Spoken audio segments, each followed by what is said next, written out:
Nah, yang kedua ada unsur-unsur. Ada apa aja sih unsur utama yang ada di laporan transaksi keuangan? Yang pertama aset.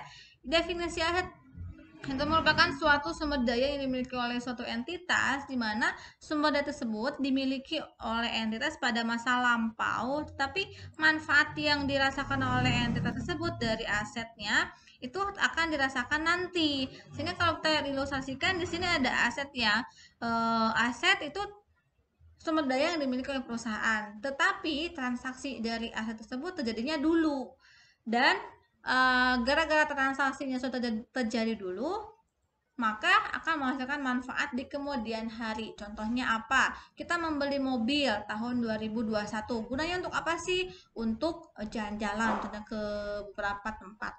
Nah, ketika kita memperoleh mobil setahun sekarang, berarti kita akui sebagai aset. Kenapa? Karena dengan kita memiliki mobil, kita bisa menggunakan mobil tersebut selama 20 tahun mendatang. Sehingga manfaat yang kita rasakan dari mobil itu bukan hari ini, tetapi nanti. Nah, kalau transaksinya itu logikanya seperti itu, maka pembelian mobil itu masuk ke aset. Contoh lain, kita menyimpan uang di bank dalam bentuk deposit. Kita akan menyimpan uang di bank. Maka ketika kita menyimpankan uang di bank, apa sih, ada manfaatnya nggak sih kita menyimpan uang di bank? Kalau ada manfaatnya, contohnya kita sebagai penyimpan nasabah yang menyimpan dalam bentuk deposit itu akan memperoleh bunga sekian persen, atau bagi hasil sekian persen lebih besar dibandingkan kalau kita menyimpan uang dalam bentuk tabungan. Nah, deposit itu harus kita akui sebagai aset. Kenapa? Karena kita menyimpan uang dengan harga sekian tahun sekarang, tetapi deposit itu contohnya berlangsungnya 3 tahun. Berarti selama 3 tahun kita akan mendapatkan manfaat nih dari deposit tersebut. Berupa apa? Berupa adanya penambahan bunga atau adanya pembagian hasil dari si bank tersebut. Nah, sehingga kalau ada transaksi apapun, baik itu pembelian mobil atau pembelian barang yang sekiranya akan menghasilkan manfaat bagi kita di kemudian hari, itu masuknya ke dalam aset. Yang kedua, unsur yang kedua itu kewajiban. Kewajiban definisinya sama seperti yang tadi ya, suatu sumber daya yang dimiliki oleh perusahaan, tetapi bedanya transaksinya ini sama diperolehnya itu dulu, tetapi manfaatnya juga dirasakan di masa yang akan datang. Tetapi di sini ada kewajiban yang harus dilunasi oleh perusahaan di kemudian hari. Berbeda dengan aset. Kalau di aset kan tidak memiliki kewajiban untuk dibayar di kemudian hari. Nah, kalau kewajiban ini ada nih. Selain transaksinya diperoleh dulu, manfaatnya dirasakan nanti, tetapi di sini ada kewajiban yang harus dilunasi dan harus diselesaikan oleh perusahaan di masa depan. Contohnya apa? Kita membeli barang secara tunai. Kalau barangnya secara tunai, bahkan kita membeli barang. Barang itu kan diakui sebagai apa? Dengan adanya barang kita bisa ngejual dan menghasilkan keuntungan, otomatis barang itu kita akui sebagai aset karena kita akan mendapatkan manfaat dari barang tersebut. Tapi kalau sepertinya barang dibeli secara kredit. Nah, barangnya kita akui sebagai aset karena dari barang tersebut kita bisa memperoleh manfaat di kemudian hari, tetapi si kreditnya itu nominalnya dengan harga si barang tersebut harus kita akui sebagai kewajiban. Kenapa? Dengan membeli barang sebesar 1 juta contohnya tuh, secara kredit kita memperoleh sumber dayanya, tetapi kita memperoleh sumber dayanya sekarang, lalu manfaat yang dirasakan nanti, tetapi karena transaksinya kredit, kita memiliki kewajiban untuk melunasi si pembelian barang tersebut setelah 3 bulan ke depan. Nah, pembelian barang yang 1 juta, barang 1 jutanya masuk ke aset, tapi 1 jutanya juga harus masuk ke kewajiban karena ada transaksi yang kredit tadi, karena kita memiliki kewajiban untuk membayar. Lalu yang ketiga, ekuitas. Ekuitas ini merupakan nilai sisa nih yang dimiliki oleh suatu perusahaan di mana nilai sisa itu diperoleh dari jumlah aset dikurangi dengan jumlah kewajiban. Seperti yang ini. Meskipun modal awalnya 60, tetapi karena di sini ada transaksi yang terjadi antara aset, kewajiban, dan ekuitas yang menyebabkan jumlah asetnya 200 dengan komponen kewajiban 160, maka di persamaan dasar akuntansi itu kan si antara aset dan kewajiban harus sama ya, antara aktiva dan pasifa harus sama. Kalau asetnya 200 maka si pasifa pun harus 200. Nah, yang asetnya ini 200 ini terdiri dari 160-nya kewajiban. Nah, modalnya tidak tetap 60, tetapi modalnya berubah sesuai dengan perubahan selisih antara jumlah aset dan kewajiban. Jadi untuk ekuitas itu merupakan nilai sisa. Nah, kalaupun nanti kita memiliki usaha, kita menyimpan uang dalam bentuk ke dalam perusahaan sebagai modal, meskipun modal awalnya 60, tapi kalau modal akhirnya 40, maka kita kebagiannya itu perolehan pengembalian modalnya bukan 60 sesuai dengan jumlah yang kita berikan dulu, tapi yang kita peroleh di akhir nanti itu sesuai dengan catatan di akhir laporan posisi keuangan, yaitu 40.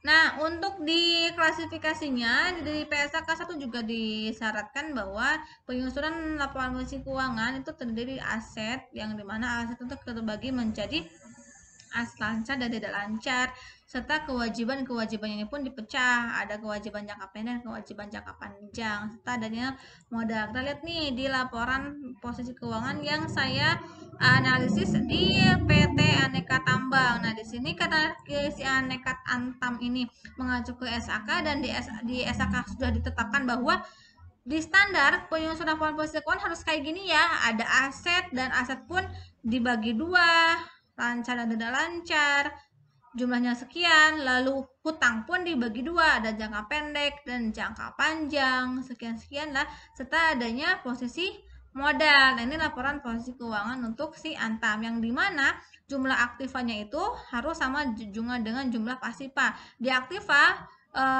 jumlah asetnya kan 2017 30 juta sekian ya, 30 miliar. Di kewajiban tambah ekuitas pun jumlahnya sama 30,0114. Ini gambaran laporan posisi keuangan suatu entitas yang saya ambil di Bursa Efek. Nah, untuk informasi minimum yang ada dalam posisi keuangan kurang lebih seperti ini. Kita akan lebih membahasnya nanti secara sambil berjalan ya. Nah, kalau sekiranya di suatu perusahaan dari semua akun yang disyaratkan atau diminimalkan tidak tersedia, tidak harus dipaksakan harus ada. Jadi kita melaporkan sesuai dengan apa yang ada di perusahaan masing-masing kayak gitu. Contohnya, nah di aset itu kan ada pengklasifikasian tadi ya, bahwa di aset itu kebaginya ada yang termasuk ke aset lancar, dan ada juga yang termasuk ke dalam aset tidak lancar. Nah, kalau kita melihat di IFRS, kalau IFRS itu posisi urutan pengklasifikasiannya itu sesuai dengan urutan yang paling tidak liquid dulu, yang paling susah untuk dikonversikan ke dalam kas itu untuk IFRS. Tapi kalau di DSAK, meskipun kita sudah mengadopsi IFRS, tapi setelah di DSAK mempertimbangkan dengan situasi dan kondisi yang terjadi di Indonesia, maka DSAK menetapkan bahwa untuk pelaporan keuangan dalam posisi keuangan, posisinya itu boleh aset lancar dulu, lalu aset tidak lancar, sehingga kalau kalian kita mendownload di laporan keuangan yang ada di bursa atau di laporan di web, itu ada yang menyusunnya itu aset lancar dulu baru aset tidak lancar, itu tidak masalah, karena di SAK pun itu masih diperbolehkan penyusunan seperti itu. Nah, untuk di aset itu kan ada 5 klasifikasi ya, subklasifikasi. Yang pertama ada investasi, ada properti, PP atau PPE, ada tangible aset, dan other aset. Contoh untuk investment apa? Contohnya kita membeli saham PTA, membeli saham dari PTB.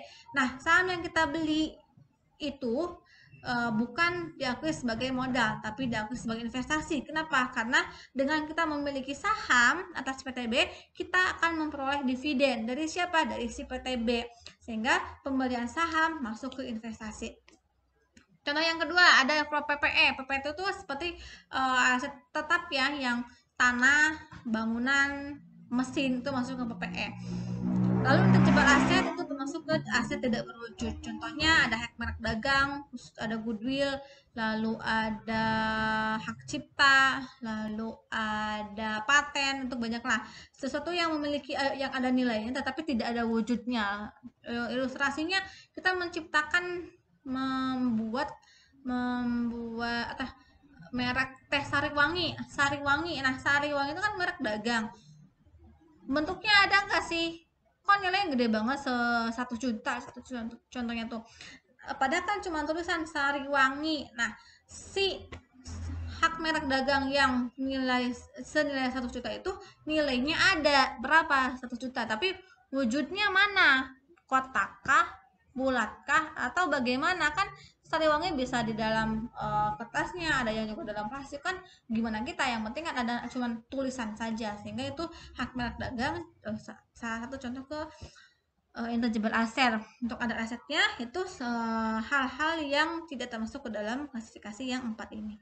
Lalu untuk equity dan liabilities-nya, ya equity juga sama ya, bahwa equity itu ada yang termasuk ke dalam jenis-jenis saham, baik itu saham biasa, saham istimewa, saham treasury, lalu saham premium, atau ada penghasilan dari other comprehensive income, ada NCI, itu pelapornya di bagian equity.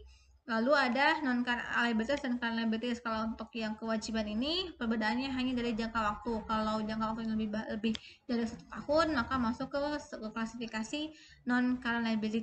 Tapi kalau sepertinya jangka waktunya kurang dari 1 tahun, itu masuk ke current liability.